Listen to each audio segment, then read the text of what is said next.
In this video, I'm going to show you how I paint Adeptus Mechanicus.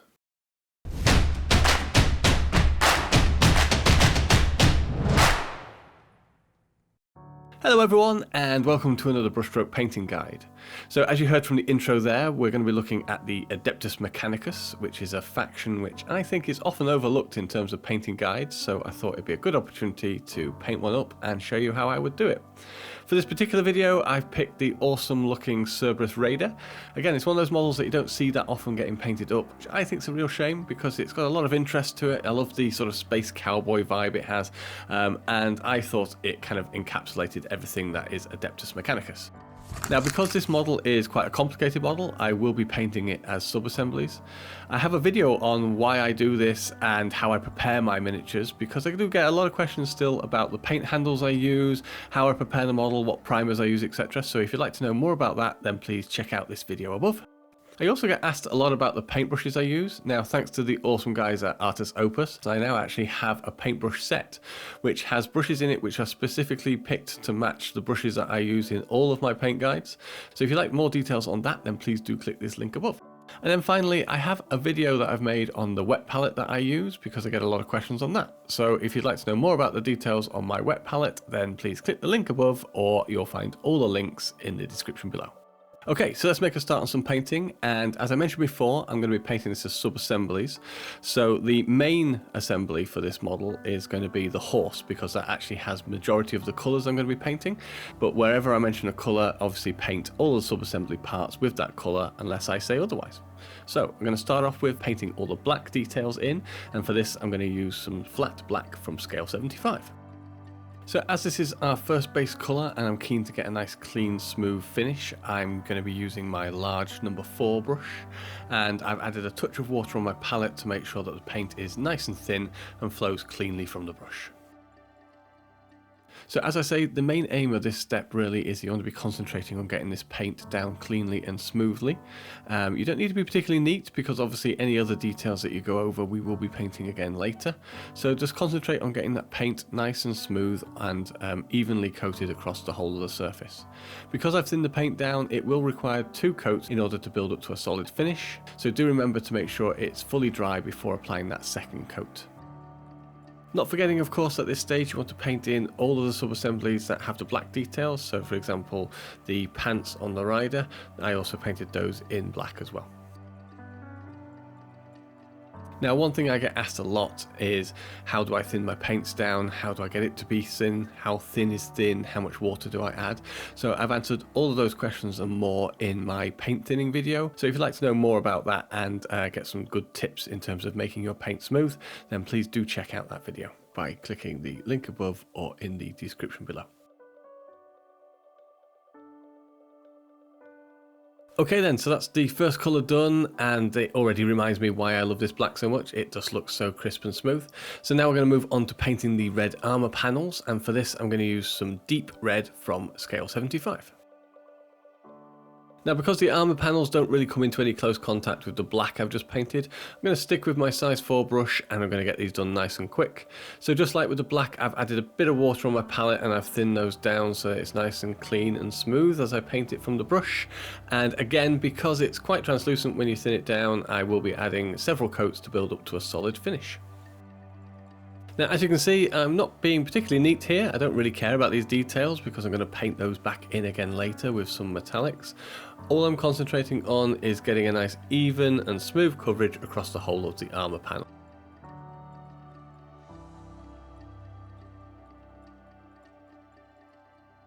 And it's because I'm using my big brush and I'm not that bothered about getting paint onto the armour trim that I can smoosh it into all these little corners and crevices, and I can get these armour panels painted really quickly. So then it's just a case of working my way around all of the horse and painting in those armour panels.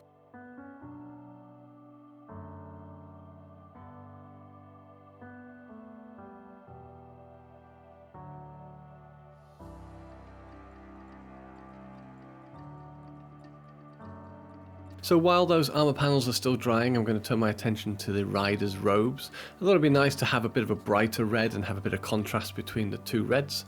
So for this, I'm going to paint them in with some blood red from scale 75. So for this, I've actually stepped down the brush size. I'm using my size 1. This is because I just want a little bit more control. There's a few sort of extra details and some fine edges that I want to get with this. So I just moved it down the brush size so I've got less paint in the bristles, which just gives me that little bit more control. It means it'll take slightly longer, but it will get a better finish. So one good tip when painting robes and cloaks like this is if you try and keep your brush strokes in the general direction of those folds, you'll find that the brush follows those contours a lot easier and it distributes the paint a lot smoother and more evenly, and generally will give you a smoother, cleaner finish.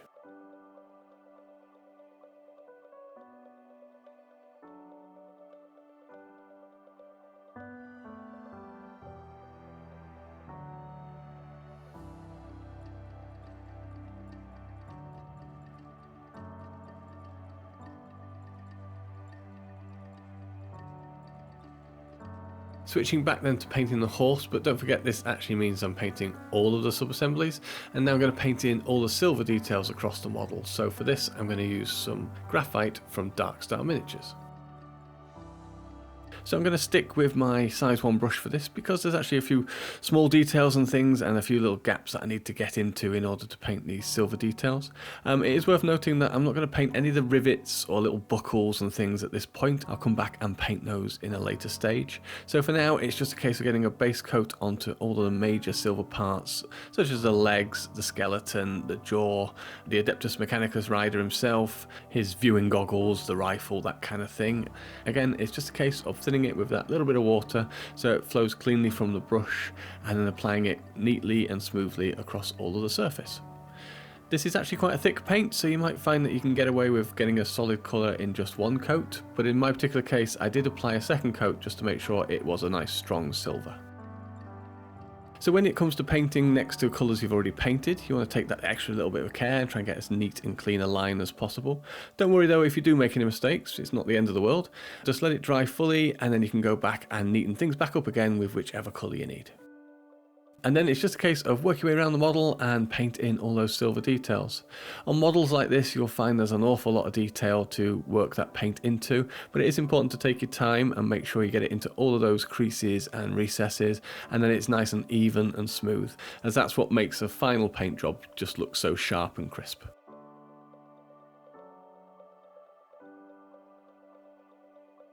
Okay, so that's looking pretty cool. So now I'm going to move on and paint in all of the hoses on the model. These are the sort of crinkly looking tubes, and I'm going to paint those in with some Eshin Grey from Games Workshop. So I'm going to stick with my size 1 brush just so I've got that extra little bit of control, and I thin the paint down with some water so that it will flow into each of these little grooves on the tube. Now for this particular one I'm going to apply a single coat because actually all I want it to do really is tint the higher surfaces and settle in the recesses. A bit like a wash, maybe like a thick wash. So just apply it all over the tube and let it settle and get into all those creases and recesses, and then we can move on to the next stage, which is going to be painting in all of the leather details on the model. So again, don't forget this is painting in all of the details on all the sub-assemblies, and for this I'm going to use some Doom Ball Brown from Games Workshop. So we're starting to get to stages now where we need to be a little bit neater because we're going to be painting up against colours that we've already painted. So I'm going to stick with my size 1 brush and I'm going to work my way around nice and carefully and paint in all of those leather details. Now a lot of them will be smaller details such as straps and things that go across colours you've already painted. So as I say, try and be as clean and neat as possible. If you can let the brush do the work for you and just sort of follow those grooves, I think you'll find you'll get a nice cleaner line. But again, don't panic if you do make any mistakes, just carry on. Let it dry fully and you can always neaten things back up again before you move on to the next stage. As always, I've added that little bit of water so that it is flowing nice and smoothly, but that does thin it down so that it will need several coats to build to a nice solid colour.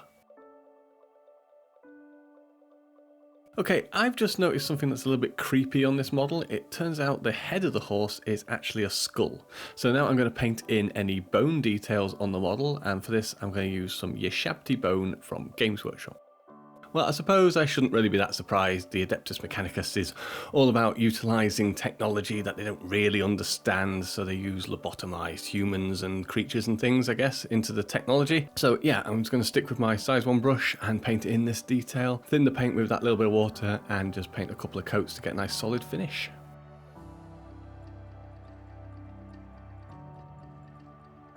For the next step, I'm going to paint in all of the copper details, so that's going to be like the trim and the lantern on the front and things like that. And for this, I'm going to use some copper from Pro Acryl.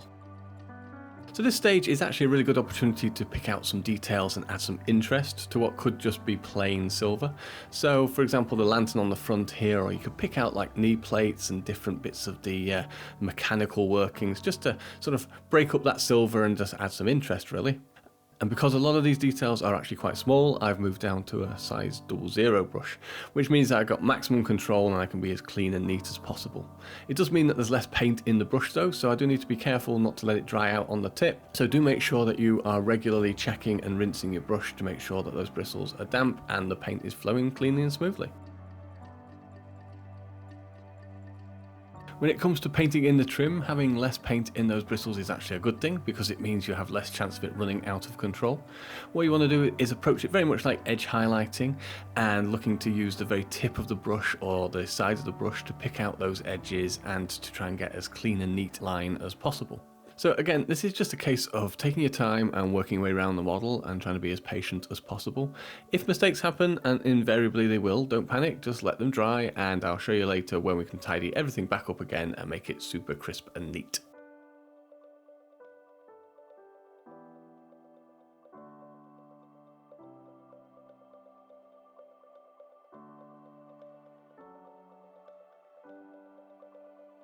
Moving on then, I'm going to paint in all of the remaining hoses.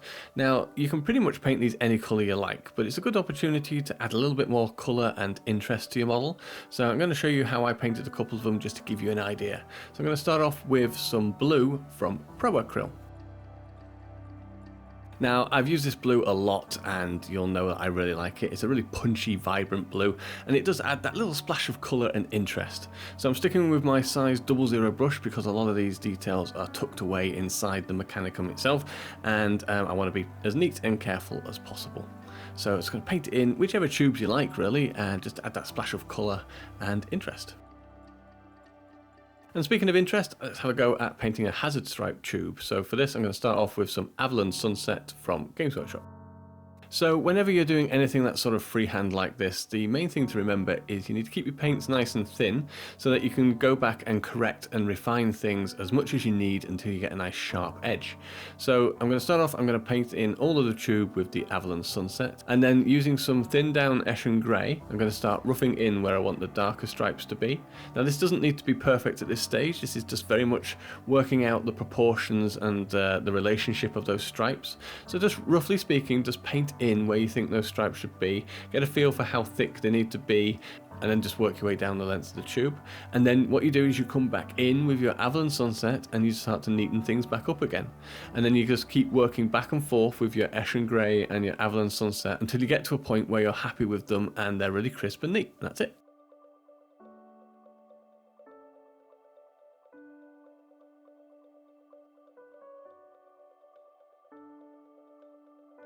Okay, for this next step, I did say earlier that I'd show you how to correct any mistakes that you make when you're painting in those copper trim, etc. And I guess just to show that I also made mistakes along the way. So I'm just going to come back in with my deep red from scale 75, and I'm just going to paint in over any of those little mistakes and slips that I've made and just neaten everything back up again. So it's dead easy really. I've just got a lightly loaded brush and I'm just going to run the tip along the edge of that armour and just correct any of those overpaints that I've got and just get a nice clean neat line really.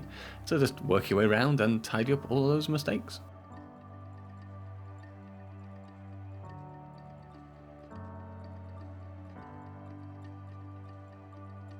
So as quick as that, it's all gone. Perfect.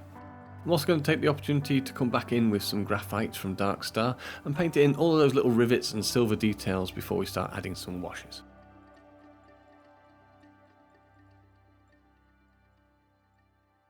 Okay, so with all those silver details done, it's actually looking pretty cool, but we need to add some depth and shadow. So I'm going to start off by shading the red armour panels, and for this I'm going to use some red tone from the Army Painter. So pretty straightforward this step. All you're looking to do is use it neat straight from the bottle. I've moved up to my size 1 brush so I can get this done nice and quickly. I'm going to apply an even coat across all of the armour panels. Now as I apply it, what I want to do is encourage it to settle into the recesses and the edges of the armour panel to make them look darker and to add that extra shadow. So as you can see, I'm being quite light with my brush. I'm just letting it settle on its own, and if it starts to pull up where I don't want it to, I just encourage it by drawing it out and letting it go into those recesses on the edges of the armour.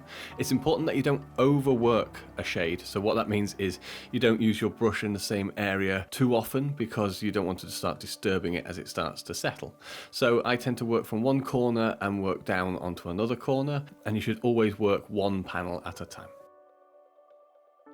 So for example here, I add the shade to the top of the panel, and then with my brush I lightly draw it down so it settles into all of the creases down the edge and finally gives a shadow to the bottom. And then just repeat that for each of the panels. Don't worry about any of the little silver details, we'll come back and tidy those up later. The important thing is to get nice even coverage and the pooling where you want it to. One final note, washes do take longer to dry, so do make sure they are fully dry before moving on to the next stage, which in this case is going to be shading all of the riders' red robes. And for this I'm going to stick with using red tone from the Army Painter, but I'm going to thin it down 50-50 with some Lahmian Medium. This will take the potency out of it and make it softer, and should give a nice fabric feel to the robes. So in exactly the same way as we've just done with the armour panels, I'm applying it all over the robes, and I'm letting it settle into all those creases and those folds and really let that shadow build. So as you can see, the shade is doing all the work here. I'm barely touching it to the model, and it's just flowing from the brush and settling into all of those folds on the robes. Just be sure to let it dry fully before moving on to the next step.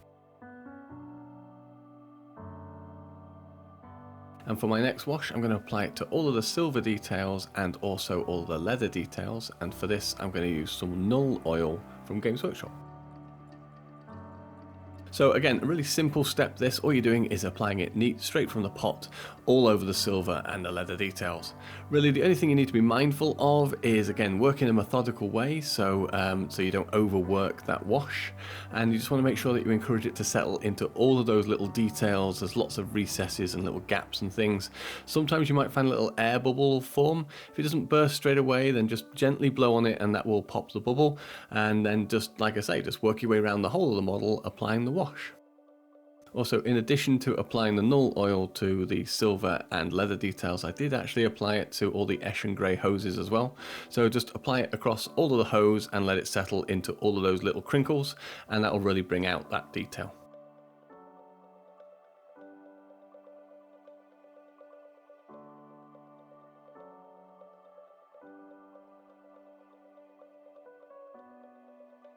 And of course, don't forget to let it fully dry before moving on to the next stage.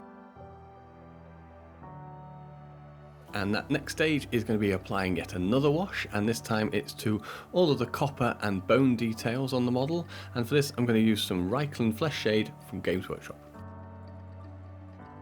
Exactly the same process as we have been doing with all the other washes then. It's just a case of applying it to the surface and encouraging it to settle into all of those recesses and creases.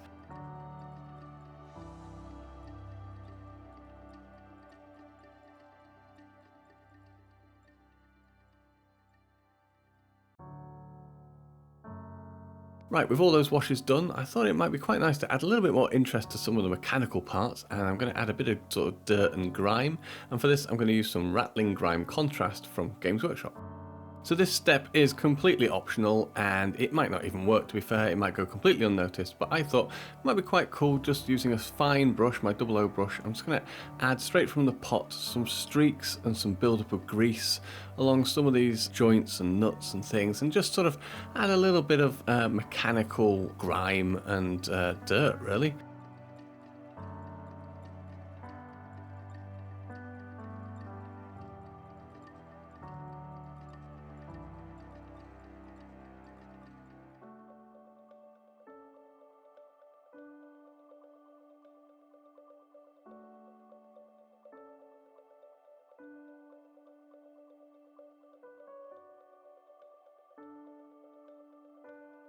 So with all of those washes applied, they've really added nice shadow and depth to things, but they do darken everything down. So now I'm going to brighten everything back up again by adding a layer to all of the copper details, and for this I'm going to use some polished copper from Darkstar Miniatures.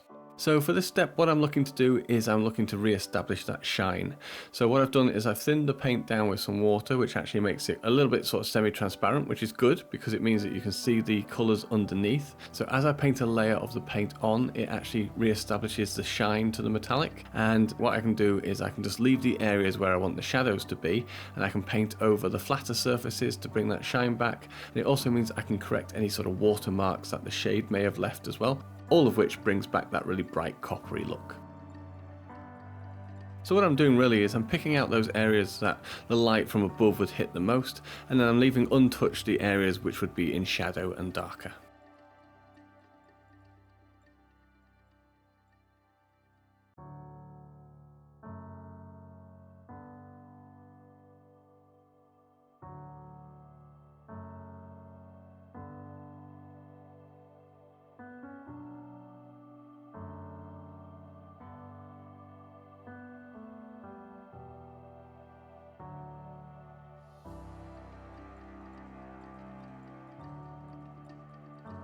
And unfortunately that does mean you have to do exactly the same process with all of the copper trim as well, picking out all of the uppermost surfaces which would catch the light and leaving untouched the ones on the underside to give that extra bit of shadow and definition. Okay, so with all the copper detail now brightened up, I'm going to do exactly the same with the bone detail and add a quick layer of some Screaming Skull from Games Workshop. So I'm using this quite diluted, and when it dries it will be a lot less potent than it looks now. All I'm doing is picking out the areas which I think the light would catch on most, but I'm definitely keeping the shadows around these tubes and the things coming out of the skull and the armour around it, etc. And then also I'm going to pick out little glints on the teeth and highlight that, and just to really what that does then is it gives extra volume to each of these little details and it makes them pop.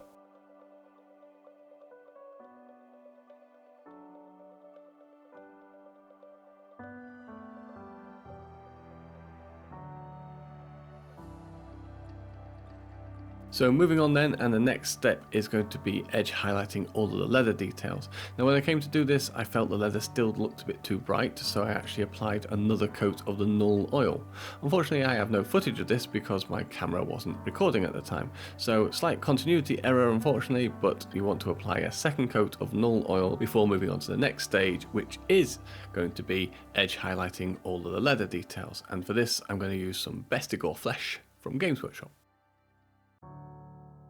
So the aim of this stage is to go around and pick out all of the edges of the leather detail with the Bestigor flesh, and you can do this by using the edge of your brush and just running it along those sharp edges, and it'll add the paint along that edge.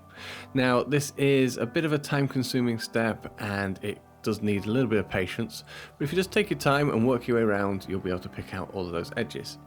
If you'd like some more detailed advice on terms of how to improve your edge highlighting and the steps I've used to make my edge highlighting better, then I've actually made a video on that, so if you'd like to see that, then please click on the link above or in the description below.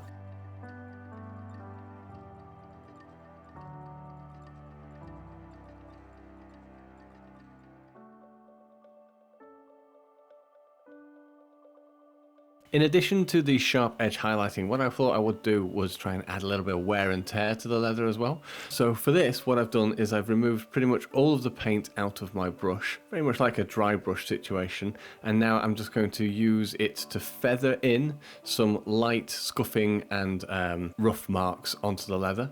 So this really isn't a good use of a fine brush, so I would recommend that you use an older brush that's maybe lost its tip. And it's just a case of smushing it across the edges, and because there's so little paint in the bristles, it'll just catch on a few little edges, and you can just sort of lightly brush in those little bits of scuffs and wear and tear. I'm focusing more towards the edges where it'd catch more and the weather would be more worn, but you can do it across pretty much any of the surface just to sort of simulate cracks and wear and tear. Okay then, so I'm pretty happy with how that weathering has made the leather look, but it's still a bit too high a contrast to the underlying Doom Bull underneath. So what I'm going to do is I'm going to bring it all together now and add a little bit more warmth to the leather as well by adding a glaze of Seraphim Sepia from Games Workshop. So the aim of this stage is, like I said, to bring the colours together. So I'm not looking to apply this like a wash. I'm applying it neat straight from the bottle, but this time all I'm looking to do is tint the surface. So it's literally just applying enough to make the surface wet, and that's all it needs to do.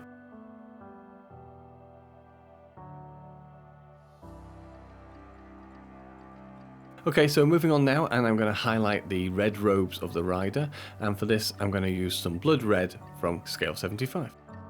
Now I've purposely picked the same colour that the robes were originally painted in for the highlight because I want it to be quite subtle. I don't want it to appear like it's a shiny fabric, I want it to be more soft than that, so this will give a subtle highlight. But if you did want to have a stronger, more contrasting highlight, then by all means do use a brighter red. But the purpose of this stage is very similar to what we did with the copper. I'm just looking to re-establish where the light would hit most. So I'm painting in the topmost edges of those folds and just really emphasizing each of the folds in the fabric just to give that extra little bit of depth, I guess, and a little bit of contrast from the topmost edges to the shadow underneath.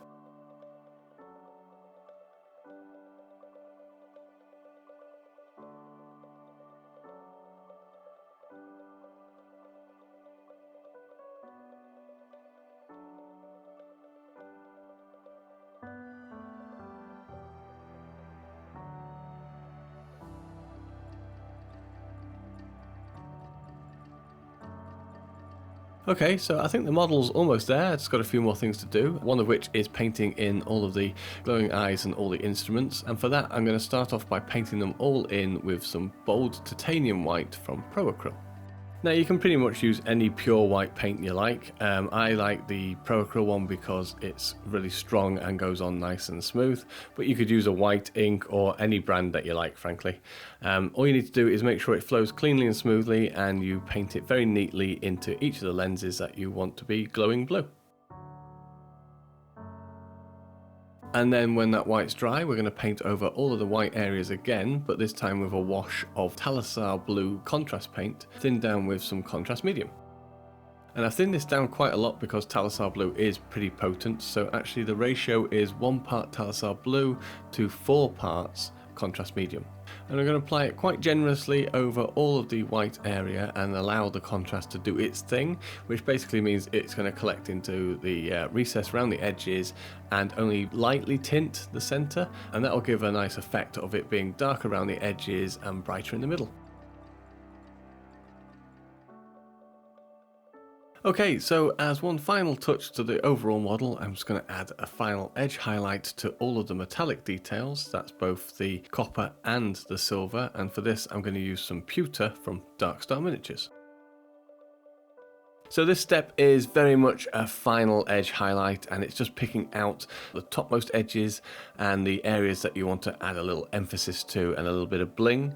So by no means is it a full edge highlight of every bit of metallic. It's, like I say, just finding those little areas that you want to add that extra bit of interest, draw the eye to, particularly the corners of the uppermost areas and the spikes and things like that. Especially when it's a focal point like the head, I think it's always good to add that extra bit of highlight there.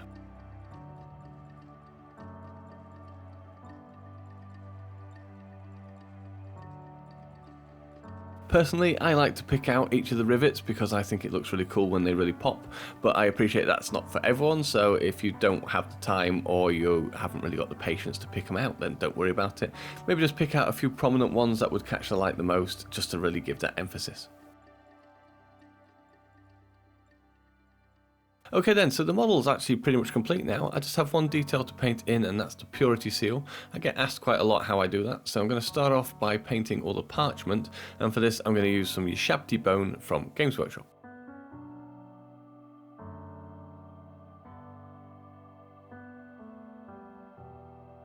And then base coat the seal with some deep red from scale 75.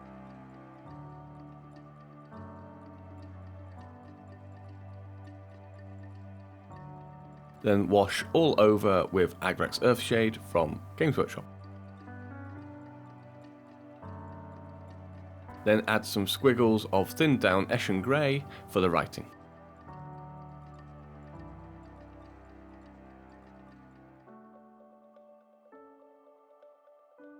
And then finally highlight the seal with some blood red from scale 75.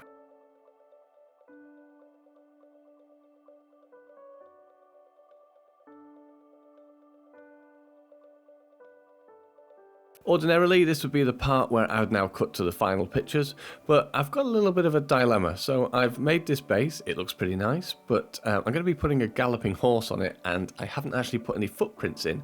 So what I thought I'd do is try something a bit different and see if I could do like a dust cloud or a plume coming up from the horse galloping, just to see if I can get that sort of effect. Right then, okay, so here's my plan. Never done this before, but I have seen other people get quite good results by using some cotton wool. So I've got some cotton wool here. I'm thinking I'm just going to sort of try and tease it out, try and sort of mold it with my hands and things. And I've also got my dry brush sheet, which I've been using for the weathering powder on the base. Specifically, been using a cromlech weathering powder. What's that? It's orange rust. Right, yeah. Right, okay, so here's my thinking. I'm going to try and tint the cotton wool using the weathering powder. Now, this might not work, it might be crazy, so I'm just going to try and get a general shape of this cotton wool, and then if I kind of rub it onto the weathering powder from my dry brushing, will that collect onto the cotton wool, give it a bit of colour? Yeah, okay, it's messy, but it does seem to be working actually, to be fair. So maybe if I just add a bit more weathering powder to this. Okay, typical, can't get the lid off. 2 seconds. Just trying to tease it open. I don't want to throw weathering powder over all of my desk because this stuff really does stain. Right, yeah, okay, that's got it. Right, it gives you a chance to see what the weathering powder looks like. Right, so I'm just going to take some on my brush and add it onto what now is my palette, just to give a bit of extra pigment. And then obviously safety first, let's put that lid back on that pigment powder so I don't knock it over. And then let's see, what's this camera doing? Let's see, get it a bit closer so we can see what's happening. Right, okay, so I'm just going to carry on with what I was doing before, just using the cotton wool really just to try and mop up that weathering powder. Like I say, this is all very much trial and error. This might be a lot of error. Yeah, just going to roll it around. It seems to be picking it up quite well, to be fair. It is very messy, so I'm glad I'm wearing gloves. Okay, so just going to open it up in the middle and see if I can get some pigment inside it as well, just so it doesn't feel like it's just on the outside. You know what? I actually quite like that. I like the fact it's a bit patchy. You've got lighter parts and darker parts. So maybe I'll just start to sort of tease it out and get it kind of into the shape that I was after. So maybe like 2 prongs to the plume, so that one for each side of the horse. You know what? I actually don't think that's too bad. I think I'm onto something here. It's messy as hell, but actually I think this could work. So I'm going to work on this a little bit more and refine it and maybe make a proper video of it later. But let's cut now to the final pictures of this finished miniature and see how I got on. And here it is, the final result. I'm actually pretty pleased with it. For a first attempt, I actually think I got quite close to what I was after. What do you think? Let me know in the comments below. Thank you so much for watching this video. I really hope you've enjoyed it and found it useful. If you have, then please do hit that like button and drop a comment below to let me know what you thought of it. For details on everything I've used in this video, from the paints, materials, model, etc., then please do check out the links in the description below. You'll also find that those links will provide you with discounts on a lot of items as well. If you have enjoyed this video and you would like to see more, then please do hit that subscribe button and don't forget to click the notification bell to be told whenever I post another video. And finally, I would love it if you stayed on the channel and watched some more of my videos, so perhaps you might be interested in knowing how I made the base for this video. It's actually a combination of 2, so I followed the same process that I used in my desert basing video, and then the colour scheme is from my Mars basing video.